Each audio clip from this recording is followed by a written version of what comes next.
विश्ववेदाः स्वस्ति नस्तार्क्ष्यो अरिष्टनेमिः स्वस्ति नो बृहस्पतिर्ददातु ॐ शान्तिः शान्तिः शान्तिः ॐ सहस्रशीर्षः पुरुषः सहस्राक्षः सहस्रपात् स भूमिं विश्वतो वृत्वा अत्यतिष्ठद्दशाङ्गुलम् पुरुष एवेदं सर्वं यद्भूतं यच्च भव्यम् उदामृतत्वस्येषानः यदन्नेनातिरोहति एतावानस्य महिमा ततोज्जायातिश्च पुरुषः पादोऽस्य विश्वाभूतानि त्रिपादस्यामृतं दिवि त्रिपादोर्ध्वं पुरुषः पादोऽस्येहा भवात् पुनः ततो विश्वं व्यक्रामत् शासनानशनेरहि तस्मात् विराडजायत विराजो अधिपूरुषः स जातो अत्यरिच्यत पश्चात् भूमिमतो पुरः यत्पुरुषेण हविषा देवा यज्ञमतन्वत वसन्तो अस्यासीदाज्यम् ग्रीष्म युग्मः शरद्रविः सप्तास्यासन्मरिदयः त्रिसप्तसमिरकृताः देवा यज्ञं तन्मानाः अबद्धम् पुरुषं पशुम् तैयज्ञं बर्हिषि प्रोक्षन् पुरुषं जातमग्रतः तेन देवा अययन्त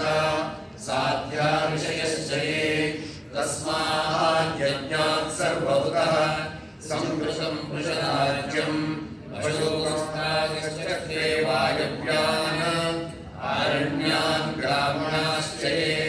तस्मात् सज्ञात् सर्वभूतः ऋजः सामानि यज्ञिरे छन्दांसि यज्ञिरे तस्मात् यजुस्तस्मादजायत तस्मादश्वा अजायन्त एके चोपजातः गावो अजज्ञिरे तस्मात् तस्माज्जाता अजावयः यत्पुरुषं व्यदधुः कलिकाकल्पयन् मुखं किमस्य कौ बाहू तावूरो माता उच्येते ब्राह्मणोऽस्य मुखमासीत् बाहूराजन्यकृतः ऊरू तदस्य यद्वैश्यः तद्भ्यागं शूद्रो अजायत चन्द्रमा मनसो जातः चक्षो सूर्यो अजायत मुखादिन्द्रश्चाग्निश्च प्राणाद् वायुरजायत नाभ्या आसीदन्तरिक्षम् शेषोद्रौ समवर्तत पद्भ्यां भूमिर्दिशः श्रोत्रात् तथा लोकाकं सकल्पयन् वेदाहमेतं पुरुषं महान्तम् आदित्यवर्णं तमसस्तु पारे सर्वाणि रूपाणि विचित्य धीरः नामानि कृत्वा पुनरन्यदास्ते दाता पुरस्ताद्यमुदा जहार शक्रप्रविद्यान् प्रदिशश्च तस्रः तमेवं विद्वानमृतैः भवति नान्यः पन्था अयनाय विद्यते यज्ञेन यज्ञमयजन्त देवाः तानि धर्माणि प्रथमाज्ञासन् ते हनाकं महिमानः सजन्ते यत्र पूर्वे साध्याः सन्ति देवाः अद्यः सम्भूतः पृथिवीरसाश्च विश्वकर्मणः समवर्ततानि तस्य दृष्टा विदधद्रूपमेति तत्पुरुषस्य विश्वमाजानमग्रे वेदाहमेतं पुरुषं महान्तम् आदित्यवर्णं तमसः परस्तात् तमेवं विद्वानमृतैः भवति नान्यः पन्था विद्यते जनाय प्रजापतिश्चरति गर्भे अन्तः अजायमानो बहुधा विजायते तस्य धीराः परिजानन्ति योनिम्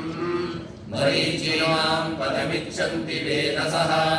यो देवेभ्यः आगतति यो देवानां पुरोहितः पूर्वे यो देवेभ्यो जातः नमो ऋचाय ब्राह्मणे ऋचं ब्राह्मं जनयन्तः देवा तदब्रुवन् यस्त्वैमं ब्राह्मणो विद्यात् तस्य देवा असन्नुषे ईश्वते लक्ष्मीश्च पत्न्योः अहोरात्रे पार्श्वे नक्षत्राणि रूपम् अश्विनौ व्याप्तम् इष्टं मनिषाण अमुं मनिषाण सर्वं मनिषाण तच्छिन्योरारुणीमहे गातुं यज्ञपतये दैवीः स्वस्तिरस्तु नः स्वस्तिर्मानुषेभ्यः ऊर्ध्वं दिगातु भेषजम् शं नो अस्तु द्विपदे शं चतुष्पदे ॐ शान्तिः शान्तिः शान्तिः